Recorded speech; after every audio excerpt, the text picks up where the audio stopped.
EVM से इन्होंने hang करके पूरे देश के ऊपर राज कर रहे हैं। तो मैं आप लोगों को यही बताना चाहता हूं कि श्रीमान जी, ये जो ईवीएम हट जाएगा ना, जानवर के साथ जानवर बनना पड़ता है, जानवर के साथ जानवर बनना पड़ता है, वरना जानवर तुमका ठोक देगी। तुम भी जियो हम भी जिए, जीने नहीं दोगे बैठने नहीं देंगे। तुम्हारे बाप का राज नहीं चलेगा, संविधान चलेगा, मनुवाद नहीं चलेगा। नमस्कार, मैं सुनील चौरसिया और आप देख रहे हैं अखिल भारत न्यूज। आज मेरे साथ हैं योगी आदित्यनाथ के बिल्कुल डुप्लीकेट, आप देख सकते हैं बाबा जी यहाँ पे। देखिए, आपको किसने कहा बिल बनाओ? किसने कहा? जब मैंने आप किसानों ने जब बिल कहा ही नहीं, काय को बना रिया है? हाँ, इसको बंद कर, इसके सिवा मैं और कुछ नहीं जानता हूँ। That's all. दूसरा क्वेश्चन, योगी आदित्यनाथ भी बोलते हैं कि ये बिल किसानों के हित में है, कॉन्ट्रैक्ट फार्मिंग में किसी भी किसान की जमीन नहीं जाएगी, एमएसपी लागू है, लागू रहेगी। तो आखिर कंफ्यूजन कहाँ पर है? आप लोगों के क्वेश्चन के अंदर जो बात है, कंफ्यूजन कहाँ पे है? भाजपा का साल हो गया इधर राज्य करते हुए, उसके बावजूद ये जितने भी मंत्री संतरी हैं अपनी बातों से मुकर रहे हैं। तो इन लोगों की बातों पे हम लोगों को, नौजवान को, किसान को ये विश्वास नहीं ना, इसलिए किसान कहता है, क्योंकि अभी तक तो इन्होंने सबको तोड़ दिया है ना, नौजवान को तोड़ दिया, किसान को तोड़ दिया और लोगों को तोड़ दिया। मगर ये हमारा जो सिख कौम है, इसने पूरे भारत के किसानों को एक ला करके खड़ा कर दिया है। इस कौम को मैं साधुवाद देता हूँ। That's all.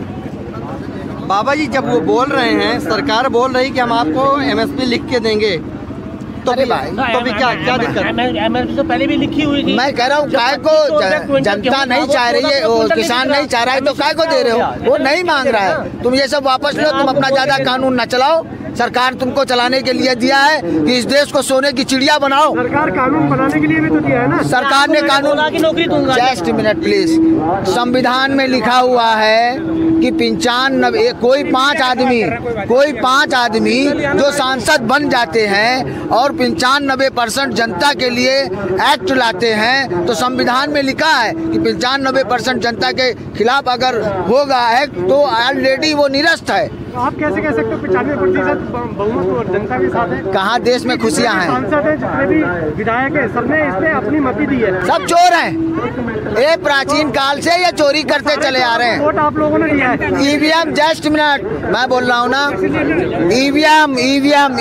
ईवीएम से इन्होंने हैंग करके पूरे देश के ऊपर राज कर रहे हैं। तो मैं आप लोगों को यही बताना चाहता हूँ कि श्रीमान जी, ये जो ईवीएम हट जाएगा ना, ये पूरी जनता, अभी देखो गुजरात के अंदर नागपुर में चुनाव हुआ है ईवीएम से, जहां पर गडकरी रहता है वहां से हार गए, गडकरी के एरिया से हार गए चुनाव में। स्टैंप से, स्टैंप पता चल जाएगा, इनकी औकात याद आ जाएगी भाजपा और ईवीएम के चुनाव हुआ, बैलेट पेपर से हैदराबाद में हाईलाइट पेपर।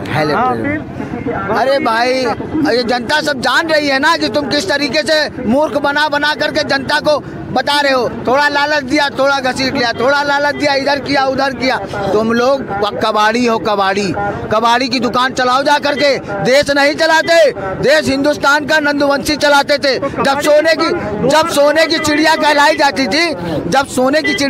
जाती थी, नंदवंशियों के समय में, ये भी कह रहे थे हरित क्रांति। ये हरित क्रांति है, very bad mind, this is a criminal mind state present time. ये लोग इंसान नहीं ना, इसलिए हम लोगों को एकता बना के रखना है और अपने संविधान को बचाना है। तुम भी जियो हम भी जिए, जीने नहीं दोगे बैठने नहीं देंगे। तुम्हारे बाप का राज नहीं चलेगा, संविधान चलेगा, मनुवाद नहीं चलेगा। बाबा जी, जहाँ तक आपका चेहरा बिल्कुल यूपी के मुख्यमंत्री योगी आदित्यनाथ से मिलता है, लेकिन आपके विचार बिल्कुल उनके विपरीत हैं।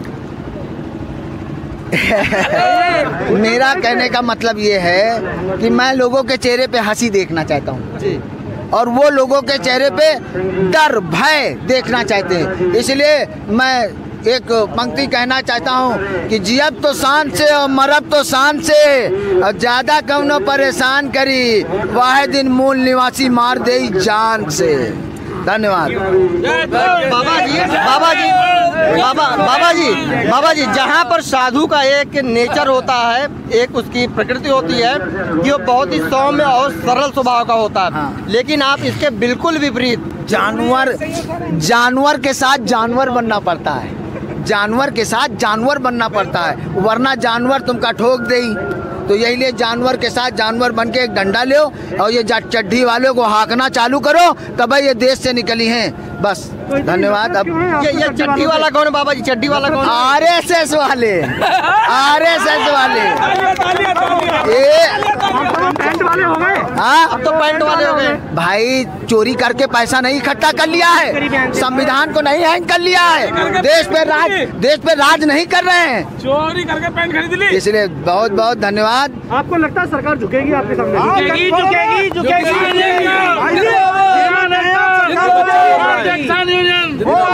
ये वीर कौम है, वीर।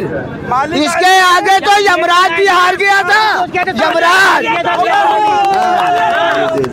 बहुत बहुत अच्छा काम किया है कि हमारे पूर्वजों के शरण में चले गए हैं, वो ही उनको आशीर्वाद देंगे कि बच्चा इनको ठीक कर दो, नहीं तो तुम्हारी भी टोपी गायब हो जाएगी, तुम बैठ नहीं पाओगे। बस इतना ही कहना है। आपको लगता है कि वहाँ पर जाने से सिख किसान यूनियन जो है ये उनकी बात मानेगा? ना ना ना ना ना ना, वो खुद मानेगा। हमारे गुरु नानक साहब के सर के नीचे जा गया है ना, गुरु नानक साहब ही कहेंगे कि मान जा, वरना ये कौम सर कटा देगी मगर झुकाएगी नहीं। जय किसान, जय नौजवान। अगर भारत सरकार नहीं मानी तो उसके आगे आपका क्या प्रोग्राम है? ए भाई, हम बैठे रहेंगे। अहिंसा अहिंसा अहिंसा अहिंसा परमो धर्मा। अहिंसा से हम लोग आज कितने दिनों से हम मरे जा रहे हैं, हम किसान मरे जा रहे हैं, मगर हम लोग हिंसा नहीं कर रहे हैं। अभी आपने एक नारा दिया कि जान से मार देंगे, हाँ, और अब आप अहिंसा की बात। हाँ, यस, संविधान बोलता है, संविधान बोलता है अगर आप जा रहे हो और आपको कोई जान से मारने आ रहा है, आप अपनी रक्षा के लिए उसकी बलि ले सकते हो। बिल्कुल, धन्यवाद। मतलब सेल्फ डिफेंस की बात आप कर रहे हैं? या यही मेरा तो कहने का मतलब है कि खुशियाँ बांटो, संविधान से चलाओ। तुम्हारे लिए हमने लोगों ने, भाजपा RSS वालों ने प्राचीन काल से हमारा तुम लोग शोषण करते चले आए हो, हम लोगों को शूद्र, हम लोगों को वही मंदिर बनवा रही है। हाय हाय हाय हाय हाय, इसमें क्या बात कही है, मंदिर बनवा रही है। हो या नहीं हो? भैया आप बताओ एक चीज, कभी किसी औरत को खीर खिलाने से बच्चा पैदा होता है? होता है? नहीं होता है। ये श्री रामचंद्र जी, दैट्स ऑल। इसलिए दिमाग डिस्टर्ब है, ऐसे ऐसा क्वेश्चन ना करो। ये लोग बहरूपिये हैं, बहरूपिये कबाड़ी हमारे देश को बेच दे रहे हैं। इसलिए अब नौजवान, किसान और पूरा देश एक हो जाओ और इन कबाड़ियों का पिछवाड़ा बजाना चालू करो, अपने आप भाग जाएंगे। जय संविधान। ठीक है।